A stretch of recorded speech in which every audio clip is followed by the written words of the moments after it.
ፈቅርሃለሁ ያልሽኝ ኪራ እኮ ነኝ። ያኔ እንደዛ መስሎኝ ነበር። ማለት ፍቅራችንን ነው መስሎኝ ነው ያልሽው?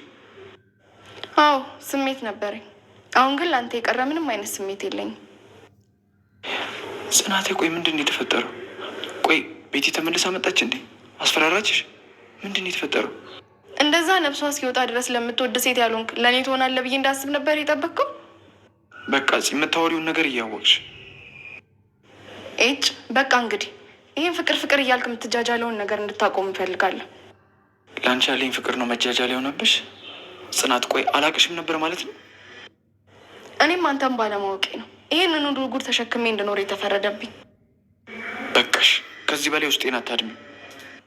በቃ መቃጠል ያማል አይደለ? እኔም ያኔ ስትደፍረኝ እንደዚህ ነበር የተቃጠልኩት። ያኔ ልጄን ስትነጥቁኝ ጊዜ እንደዚህ ነው የሆንኩት። ጽናት በቃሽ፣ እጄን እንዳታስች። እንዴት ነው ለአንተ ሴት ልጅ ላይ እጅህን ማንሳት ብርቅህ ነው እንዴ? ምን ነው ዛሬ አዲሷ ልጅ ጉድህን እንዳሰማብ ነው? አረ በፈጠረሽ እንዴ ልታሳብጅኝ ነው እንዴ? ቆይ ምንድን ነው ፍላጎትሽ? እሱንማ በደንብ ታውቀዋለህ። አዲስ ሰው ባየ ቁጥር እንደ እስስት መልክህን እየቀያየርክ ሰው ላይ መለጠፍን ለምደኸዋል። ትሰሚኛለሽ? ቢገባሽ ራሴን በጣም እየተቆጣጠርኩ ነው። በጣም ጥሩ። ንዴትህን ዋጥ ማድረጉን ልመደው። ምክንያቱም ሀሴት በጣም ቀበጥ ሴት ናት። ጽናት ቅናትሽን በልክ አድርጊው። እኔ ነኝ ባንተ ምቀነው? አንተ ማለት እኮ ሴት ልጅን አስገድደ የደፈርክ የወደደችህን ሴት ያሳበድክ ሰው ነህ። በቃሽ። ይህንን ላለማድረግ ከራሴ ጋር ብዙ ታግያለሁ። አንቺ ግን ሌላ አማራጭ አልሰጠሽኝም። ችነት ስሜት ይሰማሻል? ብቻ በጣም ከባድ ነው። አሁን ወደ ራሳችን ወሬ እየመጣን ነው መሰለኝ። ይህ እኮ ወሬ አይደለም፣ ከገባሽማ ፍቅር ነው። ግን እኮ ናኦሚ ኑርዬ፣ በቃ ፍቅርን እንሞክረው።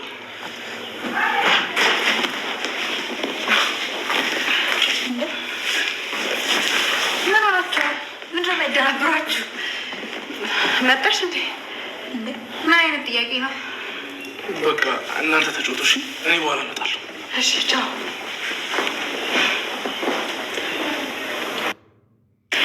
ይሄ ልጅ ግን የሆነ ምስኪን ነገር ነው አይደል? ናኦሚ ባልሆነ እንደዛ ነው አይደል? ስሙ አዎ የዋ ነው።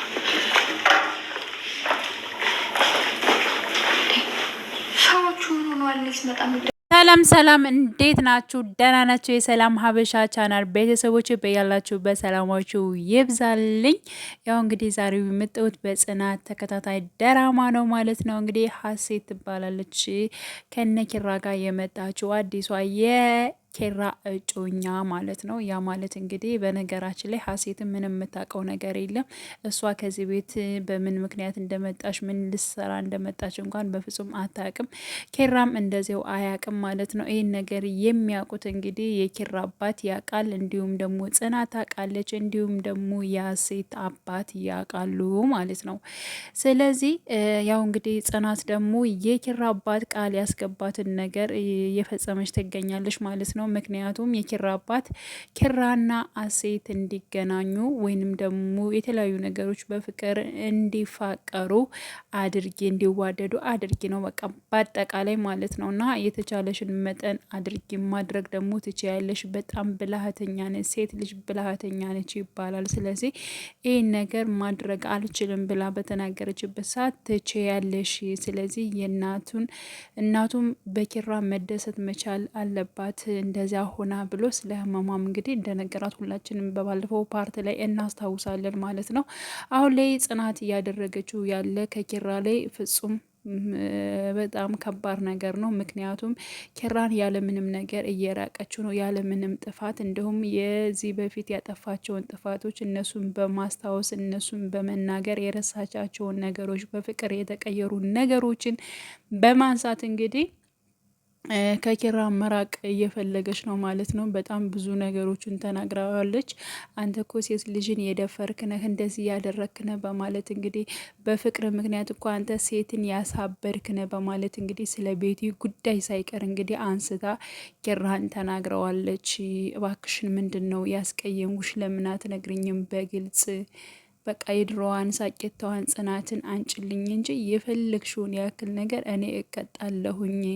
ያን ጊዜ ለምንስ ወዳለሁ አልሽ? ለምንስ ተቀበልሽኝ? አሁንስ ምን ምክንያት አግኝተሽ ነው ከኔ የራቅሽው? በማለት እንግዲህ ኬራም ሲጠይቃት ነበር። እሷም ደግሞ የተለያዩ ነገሮችን ያለፉ ጥፋቶችን በማንሳት እንግዲህ እነሱን ቃላቶች ተናግራለች። እሱም ተናዶ በጣም ስሜቱን ተቆጣጥሮ ነበረ። ያለመናደድ የሆነ ክፉ ነገር ያለማድረግ በጣም ተቆጣጥሮ ነበር። ግን ደግሞ ሴት ልጅ ታሳብዳለ፣ ሴት ልጅ ትደፍራለ፣ እንደዚህ ነህ አንተ፣ በቃ በጣም ብዙ ስላንተ ልናገር መጥፎ ነገሮች በጣም ነፋለኝ፣ ምስክርም አያሻኝም፣ ራሴ አንዷ እኔ ምስክር ነኝ በማለት እንግዲህ መጥፎ ቃላቶችን ተናግረዋለች። እሱም ደግሞ ስለተናደደ በጥፊ መቷት። ያው እንግዲህ ከቤቱ ወጥቷል ማለት ነው። ኪራ ሲናደድ መጠጥ ነው። ስለዚህ ሊጠጣ ወጥቷል ማለት ነው። እሷ ደግሞ ያው ይሄን በማድረጌ እጅግ በጣም ይቅርታ በማለት እንግዲህ ከሱ ራቅ ብላ ይቅርታ ስጠይቅ ነበር። ግዴታ ማድረግ ስላለባት ነው ይህን የምታደርገው። ደግሞ ኪራ ከእሷ ጋር እንዲርቅ ወይንም ደግሞ የእሷን ፍቅር ትቶ ወደ ሌላ እንዲያፈቅር እየገፋችው ነው ያለችው ማለት ነው። ይህን ደግሞ እንግዲህ የአባቷ እንትን ነው። አባቷ በጽናትና በኪራ ምንም አይነት ነገር እንዳለ አያቅም። ስለዚህ እሷ ደግሞ እንዲርቅ እያደረገችው ነው። ከእሷ ጋር ከራቀ ደግሞ ሌላ ሴትም የማውራትም ወይንም ደግሞ የመቅረብ ነገር እንትን ስለሚኖረው ማለት ነው። በነገራችን ላይ የኪራ አባት የተናገረው ነገር አለ። አንቺን በጣም መልካም ሴት ነሽ፣ ስለ አንቺ ነግሮኛል በማለት እንግዲህ ከኪራ ወንድም ጋር ማለት ነው። እንደውም የኪራን ወንድም እንደውም ለእሷ ሳያስብላት አይቀርም። አይ እኔ ከሱ ጋር ምንም አይነት ነገር የለንም በማለት እና አሁንም የምፈልግበት ታይም አይደለም በማለት እንግዲህ ጽናት ተናግራለች። ስለ ሀሴት ስመጣ ደግሞ ሀሴት ደግሞ አሁን ላይ እንዲሁም ፍላጎቷ እናንትና ወደ ናሆሜ መጥቷል ማለት ነው። ለኪራ ተብላ መታ እንግዲህ ለእሷ ያስደሰታት ወይንም ደግሞ በቃ ጥሩ ነው ብላ ያሰበችው ናሆሜ ነው ማለት ነው። እና ስለ ናሆሜ ይሄ ልጅ ግን በጣም ምርጥ ልጅ ነው፣ ተጫዋች ነው። በዚያ ላይ ደግሞ ጸባዩ በጣም ደስ የሚል ልጅ ነው በማለት እንግዲህ ለመራዊት ትነግራታለች ማለት ነው። መራዊትም በጣም ደንግጣ ማንን ነው? ናሆሜን ነው እንዴት ተመለከተችብኝ? ወይንም ደግሞ እንዴት እንደዚያ ትለኛለች? በማለት እንግዲህ መራዊትም በመቅናት በጣም አዎ ደግ ልጅ ነው፣ ምርጥ ነው በማለት እንግዲህ ድንብር ብላ ወታለች ማለት ነው።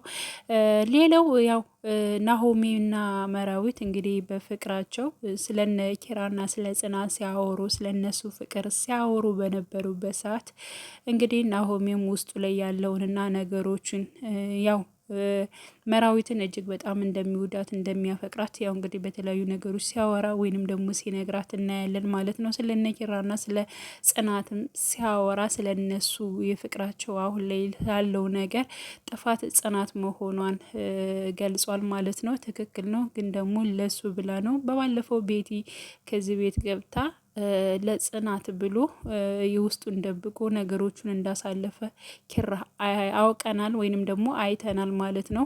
አሁንም ጽናትም ደግሞ አይፈረድባትም። ፍቅሯን በፍቅሯ በልባ ውስጥ ይዛ እንግዲህ የእሷን ደስታ አሳልፋ ለሰው ልሰጥ ነው ማለት ነው። ያ ስትል ደግሞ ለቤተሰቡና ለኪራ ስትል ነው፣ ለሌላ ነገርም አይደለም ማለት ነው። ስለዚህ ያው ለሱ መስዋዕት እየከፈለች ነው ማለት ነው። ስለዚህ ናሆሜም ያሁኑ ላይ ግን ጥፋቱ ጽናት ነች፣ ከሱ ምንም አይነት ጥፋት አላየውበትም በማለት እንዲሁም ስለ ፍቅር ምናምን በሚያወራበት ሰዓት አሁን ግን እኮ ስለ እኔና ስለ አንተ ነው እያወራህ ያለኸው ብላለች መራዊት ማለት ነው። አዎ ከገባኝ ስለ አንቺና ስለ እኔም እያወራሁ ነው፣ ያው ስለ ፍቅር ስለማወራ ነው በማለት ለምንድን ነው እኔና አንቺ ፍቅር የማንጀምረው በማለት እንግዲህ ልክ ሊጀምሩት ሊሳሳሙ ሲሉ እንግዲህ ልጅቷ መታለች ማለት ነው።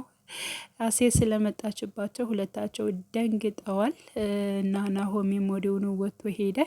እንዲሁም ሀሴትም መራዊትን ስለ ናሆሜ ጠይቃታለች። በጣም ደግና መልካም ልጅ ነው አይደለ በማለት በጣም ደስ ይላል በማለት ለመራዊት ትነግራታለች። መራዊትም ደንገጥ ብላ በእርግጋ ሄዳለች ማለት ነው። እና እኔ ጽናት ግን ለአንድ ሰው ብትናገር ወይ ለናሆሜ ወይንም ደግሞ ለመራዊት ቢያንስ ለመራዊት ብትነግራትና ያለውን ነገር አባቱ የኪራ አባት እንደዚህ እንዳላት ነገሮቹ ይቺ ልጅ የመጣችበት ምክንያት ሀሴት ወደ ነኪራ ቤት የገባችበትን ምክንያት አጠቃላይ እንግዲህ የሆነውን ሁኔታ ሁሉ ብትነግራቸው እጅግ መልካም ነው ብዬ አስባለሁ። ካለዚያ ግን በጣም እንትን እያለ ነው። ግን ደግሞ ሀሴት በእርግጠኝነት እንግዲህ ከናሆሜ ላይ ወድቃለች ማለት ነው። ናሆሜን የወደደችው ያፈቀረችው ይመስላል። ስለዚህ መራዊት ጋር ምን ይፈጠራል የሚለውን ነገር አብረን ሁላችንም በቀጣይ ፓርት የምናይ ይሆናል ማለት ነው። ኪራና ጽናት መቼም አይለያዩም፣ አንድ ላይ ይሆናሉ። እውነተኛ ፍቅር ወደፊት ይቀጥላል ማለት ነው። ግን ደግሞ የኪራና የጽናት መጨረሻ እንዲሁም የናሆሜና የመራዊት መጨረሻ ሁላችንም ይናፍቀናል። ውድ ቤተሰቦቼ በያላችሁበት ሰላማችሁ ይብዛልኝ። ለቤቴ አዲስ የሆናችሁ የደውል ምልክቱን በመጫን ቤተሰብ አድርጉኝ። እንዲሁም ነባር ቤተሰቦቼ ስለምታበረታቱኝ እጅግ በጣም አመሰግናለሁ። ሰላም ሁኑልኝ ሁላችሁ።